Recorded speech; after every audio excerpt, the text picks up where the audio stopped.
Imagine करो आप tithe पे नहीं करते हैं और 5 साल से आप प्रेयर लाइन में हैं, प्रभु मेरा काम सीधा कर दे। कितना टाइम वेस्ट आपका हुआ और कितना टाइम वेस्ट आपके पास्टर्स का हो रहा है।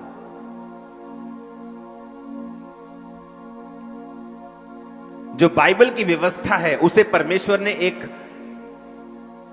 स्पेशल ब्लेसिंग के लिए बनाया है। आज औरत घर में बंदे के अधीन कैसे रह सकती है जिसका बंधा अंधा है, आत्मा में गूंगा है, अंधा है, बहरा है? वो कैसे अपनी वाइफ को अपने अधीन रख सकता है जिसकी अपनी प्रेयर 15 मिनट की भी नहीं है? और जब तुम्हारी व्यवस्था ही घरों की बिगड़ी हुई है, तुम्हारे एंटीने हिले हुए हैं, तो फोटो तो टीवी पे आएगी नहीं, कभी भी नहीं आएगी। अगर फोटो टीवी पे क्लियर चाहिए, एंटीना बिल्कुल कनेक्ट चाहिए ऊपर, आपके एंटीना सबके बिगड़े हुए हैं, मैं आपको बता रहा हूं। मैं हैरान था, 90% काउंसलिंग वाले लोग टाइथ पे नहीं करते, 90% बंदे प्रार्थना नहीं करते, औरतें प्रार्थना करती हैं लेकिन अपने घरों में अधीनगी में नहीं है, डिस्टर्ब है इमोशनली, किसी ना किसी के साथ वो खाऊं खाऊं में, पंजाबी की कहते हो,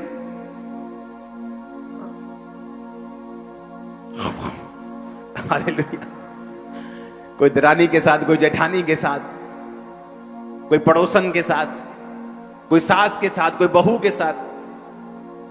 इसीलिए जब हमारा हार्ट फ्री नहीं है, हमारा दिल full of problems, full of burden है, परमेश्वर ऐसे विवेक से बात नहीं कर सकता। और मेरी बात सुनो, जब तक आपका विवेक, आपका हार्ट लाइट नहीं होगा, आप कभी प्रभु की आवाज को नहीं सुन पाएंगे। इसलिए उसने कहा, जब तेरा भाई नाराज है तो अपनी भेंट वेदी पर छोड़ दे और अपने भाई के साथ मेल मिलाप कर, अपनी हार्ट, अपनी लव लाइफ को सही कर, अगर तू मेरे सामने आना चाहता है तो। कितने समझ रहे हैं आज?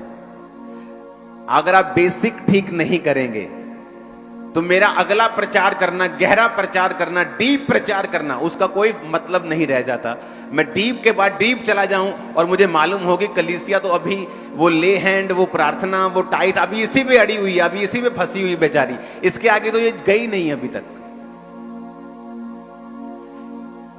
कि जब आप काउंसलिंग के लिए आए तो ऐसे समझ आनी चाहिए कि हाँ, आपको समझ आ रही है, आप इन वचनों पे चलना शुरू हो चुके हैं, ताकि मैं आगे बढ़ सकूं और अधिक आगे जा सकूं। हालेलुया। अपने बेसिक को सेट करो चल के, अपनी नींव को सेट करो चल के। प्रार्थना नहीं है तो एक समय रखो, बाइबल पढ़ने का एक समय रखो, रोजे रखने का एक समय रखो। आप एक बात को समझिए कि कुछ बीमारियां, कुछ शैतान और कुछ प्रॉब्लम्स ऐसी हैं जो बिना उपवास के आपकी लाइफ से कभी नहीं जाएंगे, चाहे आप स्वर्ग जाके वापस आ जाओ,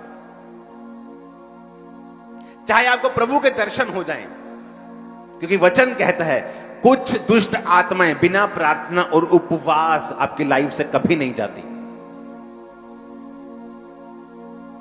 और लोगों का हाल क्या है? आप रोजा रखते हैं, नहीं जी मैंने शुगर है, तो जो दवाई आप 12 बजे खाती हैं उसे 2 बजे खा लो। कौन कह रहा है दवाई बंद कर दो? जब तक आप परमेश्वर में पूरे नहीं, पक्के नहीं हैं, आपकी बीमारियां कई बार नहीं जाती। एक समय था जब मैंने भी मेडिसिन खाई है, और एक समय है जब मैंने मेडिसिन बिना हीलिंग के फेंक दी थी और प्रभु ने मुझे हील भी किया था। लेकिन मैं लोगों को करने के लिए नहीं कहता हूं, वो मेरा विश्वास था। उस समय एक पीक तक पहुंच चुका था कि